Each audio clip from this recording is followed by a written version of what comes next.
Hello students, स्वागत है आपका श्रीमंत अकेडमी के यूट्यूब चैनल पर।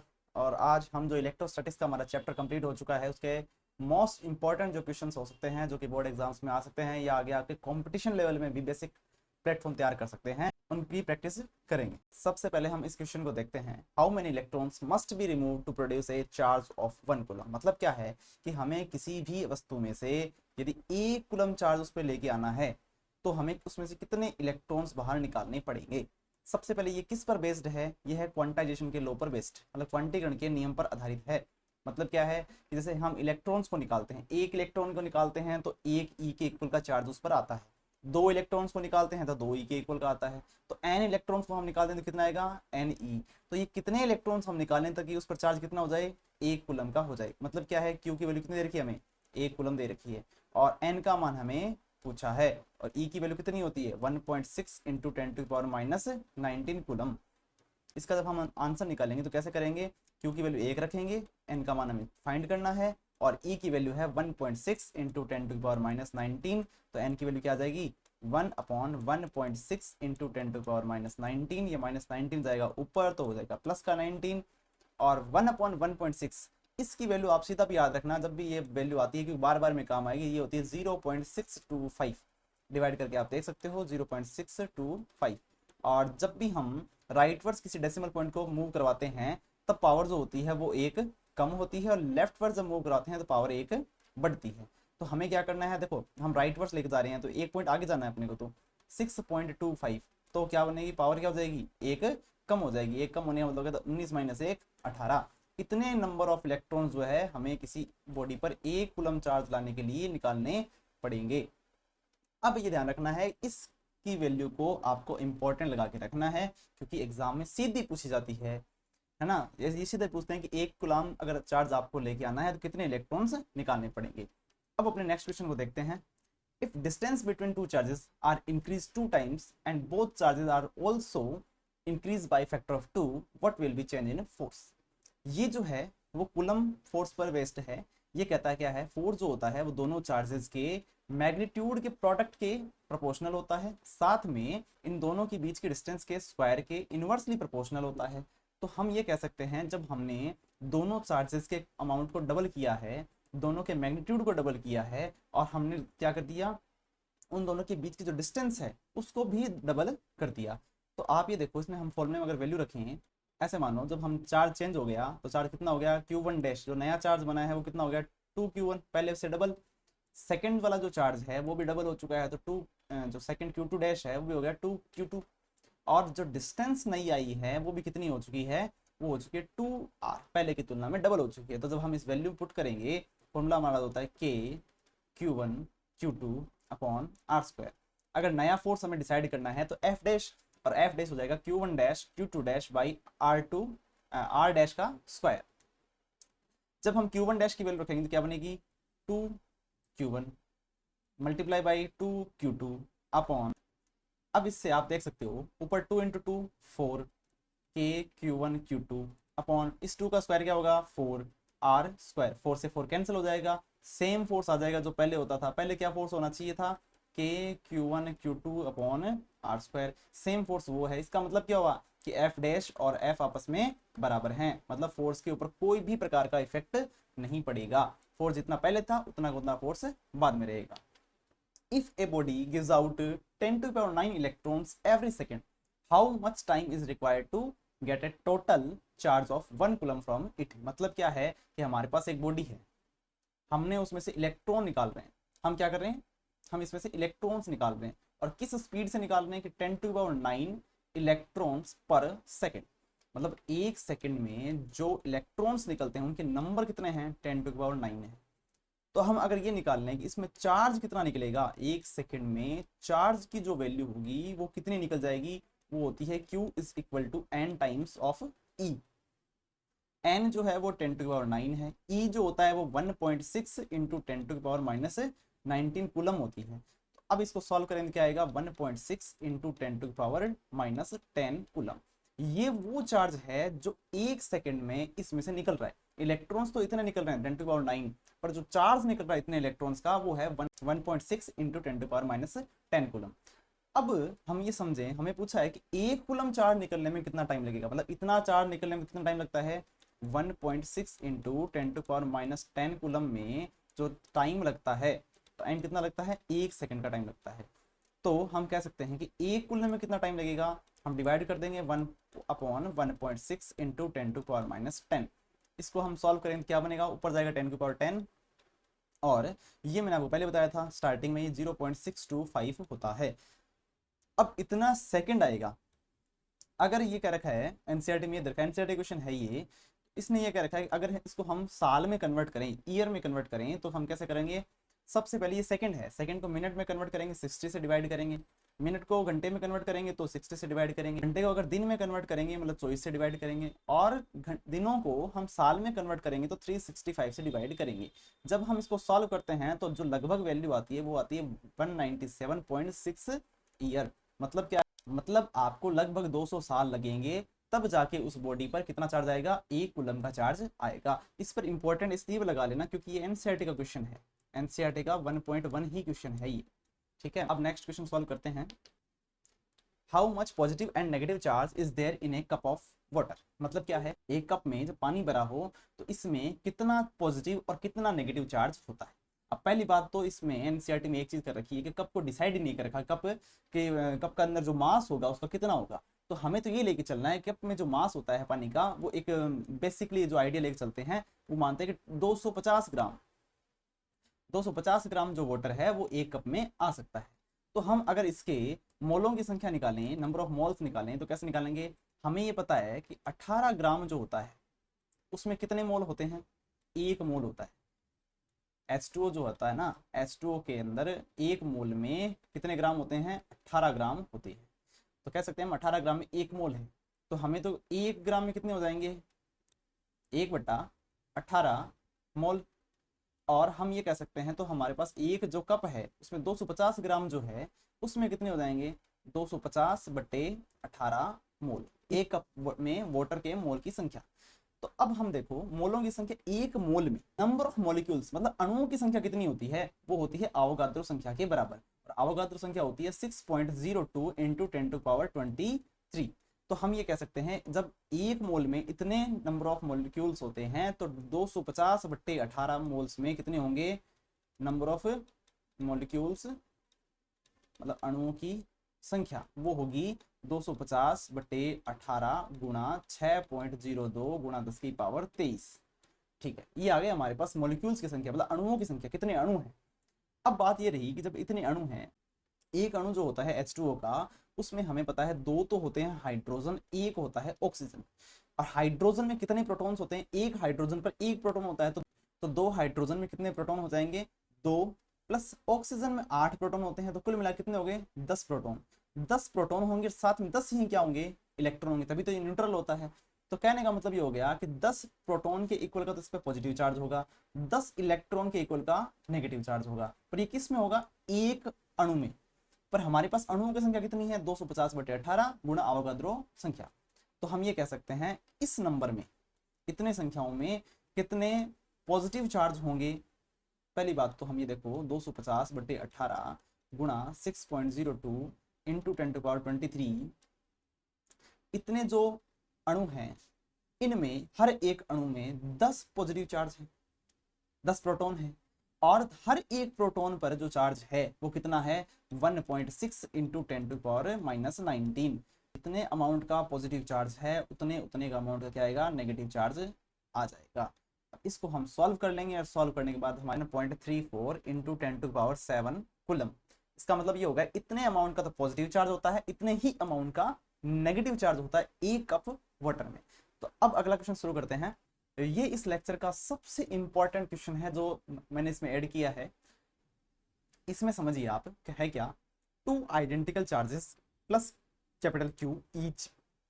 हमारे पास 2 सेम चार्जेस हैं, दोनों ही कैपिटल Q हैं, और kept at distance small r, इन दोनों को स्मॉल r डिस्टेंस पर रखा गया।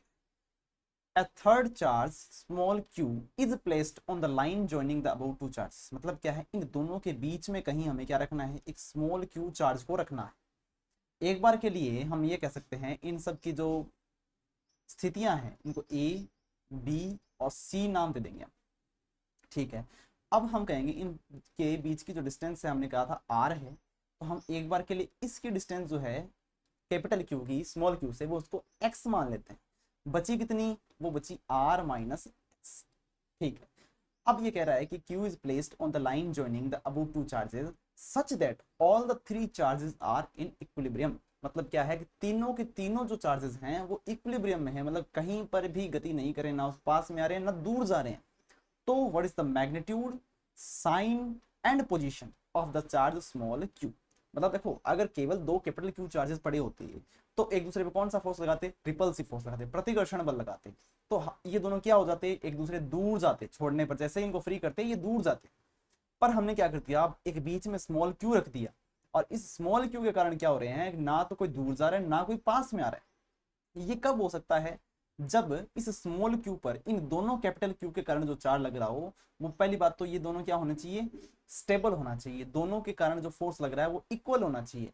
तो हम क्या कह सकते हैं, force between A and C charges and force between B and C charges are equal. तो हम क्या कह सकते हैं, K capital Q small Q, formula तो वही है K Q one Q two upon R square. तो ए और सी के बीच की डिस्टेंस कितनी है, एक्स का स्क्वायर। इसी प्रकार से आप क्या कहोगे, के कैपिटल क्यू स्मॉल क्यू, क्योंकि बी और सी पर भी चार्ज कौन से कैपिटल क्यू और स्मॉल क्यू, पर डिस्टेंस उनके बीच की क्या है, वो है आर माइनस एक्स का होल स्क्वायर। इसको जब आप सॉल्व करोगे तो आप देख सकते हो ऊपर वाले टर्म आपस में कैंसिल हो रहे हैं, नीचे वाले में स्क्वायर आप माइनस करोगे तो R minus X is equal to क्या आएगा, एक्स आएगा। जब इस माइनस एक्स को उधर भेजोगे तो क्या बन जाएगा, 2x is equal to R. तो x की वैल्यू कितनी आई, r बाई 2। मतलब सबसे पहली बात तो ये है कि मतलब इस स्मॉल क्यू की जगह कौन सी होगी, जो इस पूरी लाइन के जस्ट मिड पॉइंट पर रखा जाएगा ये। तो मतलब आधी डिस्टेंस इधर r बाई 2, आधी डिस्टेंस इधर r बाई 2, एकदम जस्ट मिड पॉइंट पर रखा गया। अब बात ये रही कि हमने इसको तो मिड पॉइंट पर रख दिया, हमने इसका मैग्नीट्यूड फाइंड नहीं किया, हमने तो केवल पोजीशन फाइंड की अभी तक, कि पोजीशन कौन सी होगी स्मॉल क्यू की, जो इन दोनों को मिलाने वाली लाइन है उसका मिड पॉइंट होगा, पर और r बाई 2 डिस्टेंस पर होगा। पर मैग्नीट्यूड और साइन क्या होंगे, पहली बात ये समझो, अगर ये पॉजिटिव होता, मान लो ये पॉजिटिव है, प्लस दोनों पॉजिटिव प्लस क्यू मान लिए हमने, तो अगर ये पॉजिटिव होता तो ये खुद भी क्या करता है, इन दोनों को रिपेल करता और ये दूर जाते। ये किसी भी स्थिति के अंदर ये इक्विलिब्रियम स्टेट में पाया नहीं जाते। पर यहाँ पर इसका मतलब क्या है, ये माइनस क्यू है, और अगर ये इनको हम माइनस लेंगे तो ये क्या हो जाएगा, प्लस क्यू हो जाएगा। तो इसका मतलब ये तो है कि ये अपोजिट साइन है, ठीक है। एक तो पहली बात हो गया, साइन कैसे होंगे इनके, opposite to capital Q.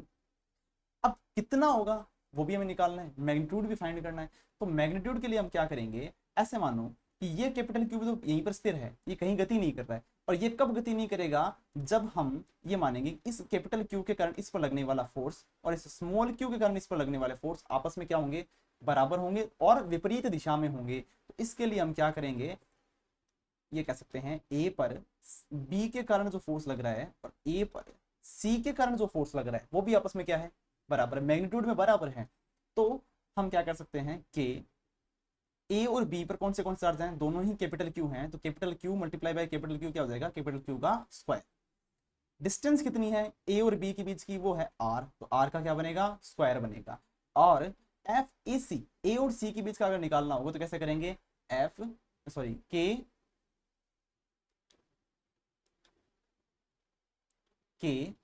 Capital Q small Q upon distance है आर बाई 2 का होल स्क्वायर। अब ये देखो, ए कैपिटल क्यू से ए कैपिटल क्यू गया, के से के गया, और यहाँ पर आप जैसे इसको आगे सॉल्व करोगे तो ये ऊपर तो क्या है क्यू, नीचे है आर स्क्वायर, इधर क्या है small Q upon R square by 2 का स्क्वायर हो जाएगा 4, वो जाएगा ऊपर। इससे आप देख सकते हो आर स्क्वायर से आर स्क्वायर भी गया, तो स्मॉल क्यू की वैल्यू कितनी आई, वो I Q by 4, capital Q by 4। ये हमारा फाइनल आंसर है।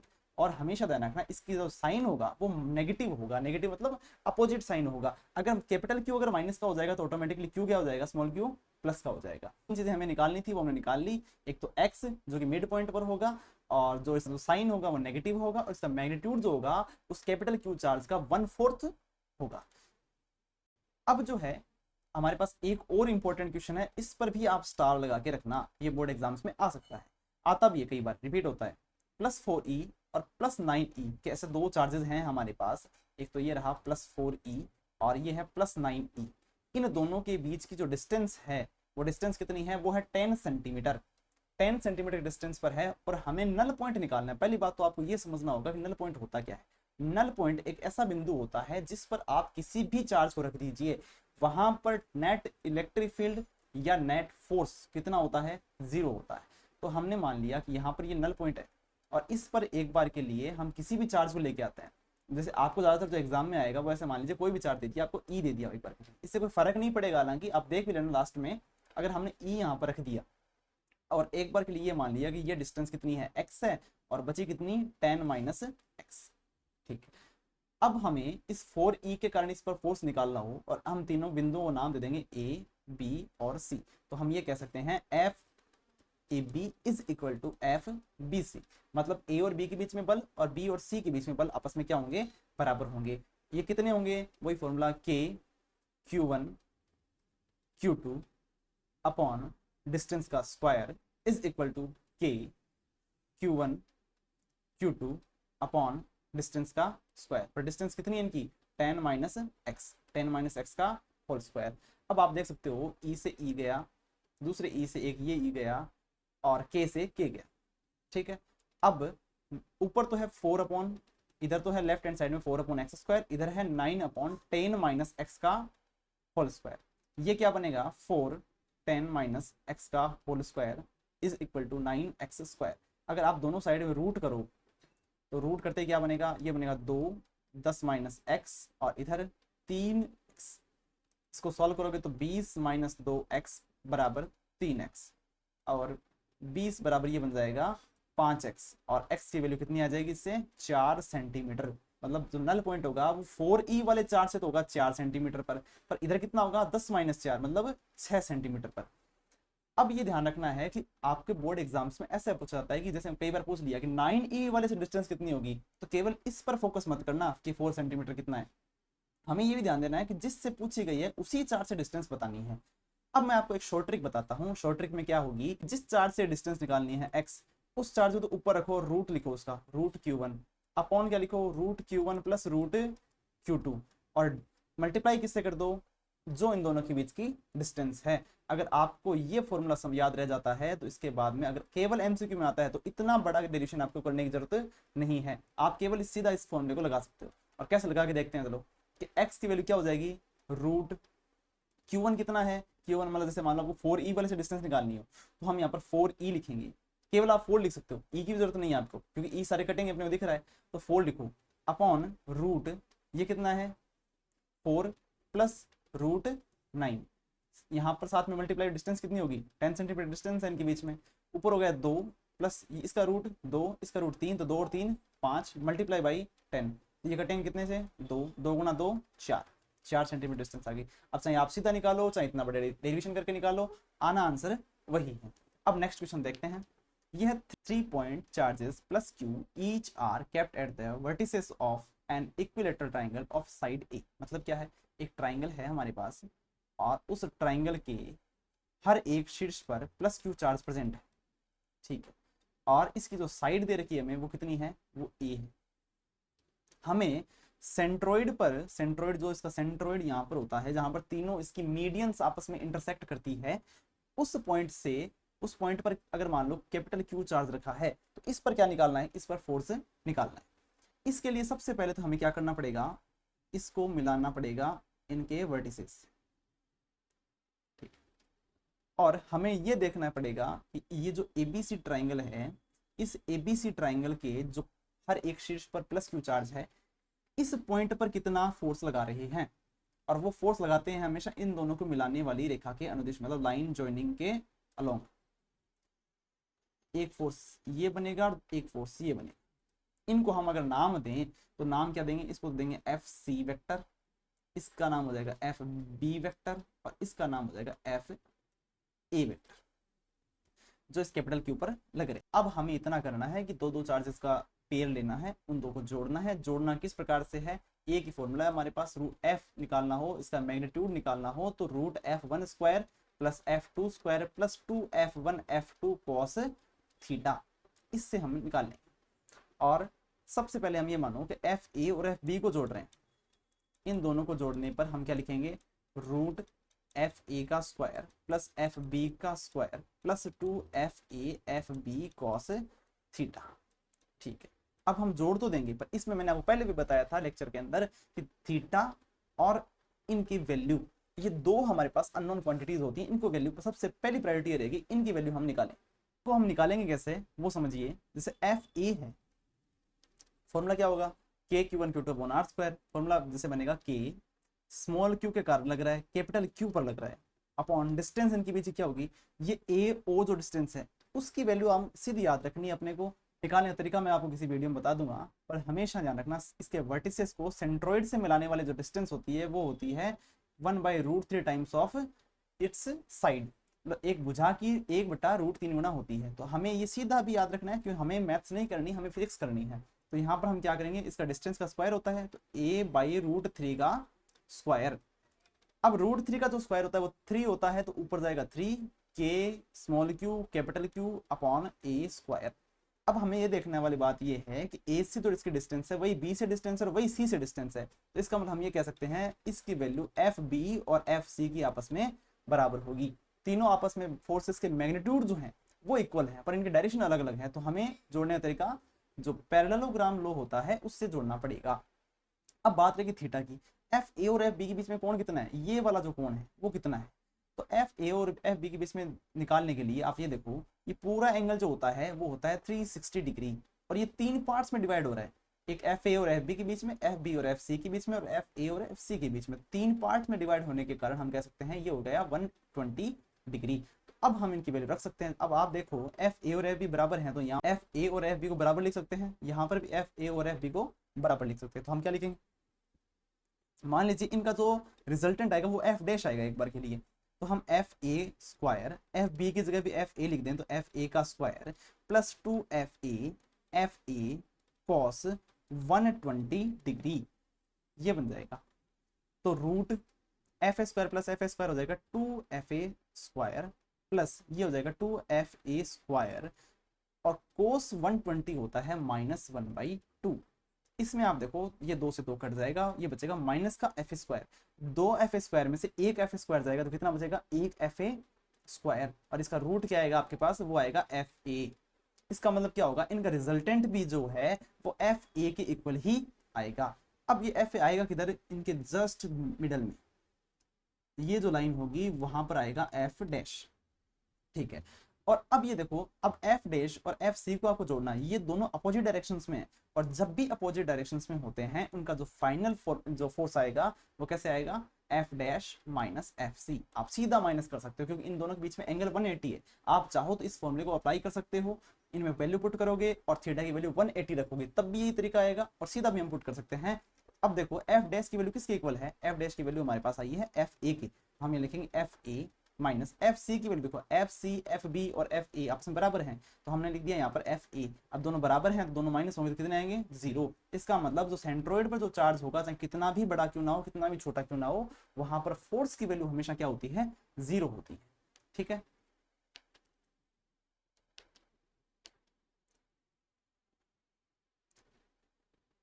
अब एक हमारे पास प्रश्न है कि ई वेक्टर हमें दिया गया है, इलेक्ट्रिक फील्ड की वैल्यू हमें दी गई है 6i plus 3j plus 4k। अब हमें कैलकुलेट क्या करना है, वो हमें कैलकुलेट करना है electric flux through a surface of area 20 units, मतलब एरिया जो है वो कितना है, वो 20 है इन वाईजेड प्लेन। वाईजेड प्लेन है, इसका मतलब देखो आप ये समझो, ये हो अगर Y Z plane, Y Z plane ये है, तो इसका एरिया वेक्टर किधर होगा, इस डायरेक्शन में होगा, जो कि कौन सी डायरेक्शन होती है, एक्स की डायरेक्शन होती है, जिसको हम लिखते किससे हैं, आई कैप से लिखते हैं। ठीक है, तो हम कह सकते हैं कि फ्लक्स जो होता है वो हमेशा होता है ई डॉट एस होता है, और एस हमारा क्या है, एस वेक्टर है वो है 20 आई कैप, मतलब आई डायरेक्शन में है और 20 यूनिट्स उसकी वैल्यू है। तो ई वेक्टर है कितना, 6i cap plus 3j cap plus 4k cap, और इसको मल्टीप्लाई हमें किससे करना है, डॉट प्रोडक्ट करना है इसका 20 आई कैप से। तो जैसे ही आप करोगे देखो, j से i को डॉट प्रोडक्ट करते हैं 0 आता है, k से i को करते हैं तो 0 आता है, 6 को हम 20 से करेंगे तो ये बनेगा 120 i डॉट i, जो कि 1 होता है, इसलिए तो 120 यूनिट्स इसकी क्या आ जाएगी, फाइनल वैल्यू आ जाएगी। तो फ्लक्स कितना होगा, 120 होगा। तो ये थे हमारे सारे जितने भी मोस्ट इंपॉर्टेंट क्वेश्चन हैं पहले चैप्टर के, वो मैंने आपको करवा दिए हैं जो बोर्ड एग्जाम के हिसाब से इंपॉर्टेंट हैं, और जो अपने मैंने स्टार्टिंग में बताया था नीट या आईआईटी जो है उसके बेस लेवल के जो न्यूमेरिकल्स होते हैं वो मैंने आपको करवा दिए। अब अगर आपके पास कोई भी प्रश्न है तो वो आप कमेंट बॉक्स में पूछ सकते हैं, टेलीग्राम पे भेज सकते हैं। और तो मिलते हैं अगले लेक्चर में, जहां पर हम स्टार्ट करने वाले हैं इलेक्ट्रोस्टैटिक पोटेंशियल और कैपेसिटेंस का चैप्टर सेकंड। तब तक आप इसको रिवाइज कर लीजिएगा। कल मिलते हैं। Thank you.